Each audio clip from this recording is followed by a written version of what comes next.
RJ coat তিলোত্তমা কসবা। প্রতিনিয়ত হাজারো মা বোন নিজেদের ইজ্জত হারাচ্ছে, যেগুলো খবরের শিরোনামে উঠে আসে না। আর কত মা বোনদের ইজ্জত নিয়ে খেলবে এই পশ্চিমবাংলা?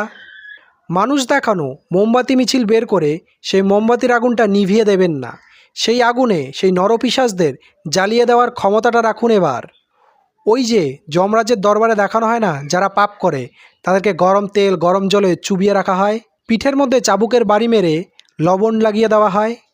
সেই নরপিশাচদেরও চৌরাস্তার মোড়ে উল্টো ঝুলিয়ে পৃথিবীতে যত রকমের শাস্তি আছে সেগুলো আস্তে আস্তে দিয়ে তাদেরকে মৃত্যুদণ্ড দেওয়া উচিত। আর কোনো নরপিশাচ মা বোনদের ইজ্জত নিয়ে খেলা তো দূরের কথা, তাদের দিকে তাকানোর আগে এই শাস্তি যেন তাদের চোখে ভেসে ওঠে, তাহলেই যদি ধর্ষণটা একটু কমে। আর হ্যাঁ, এই বিষয়টাকে রাজনীতির দিকে টানবেন না। আপনার ঘরেও মা বোন আছে, আমার ঘরেও কিন্তু মা বোন আছে, তাই মা বোনদের সম্মান সবার আগে।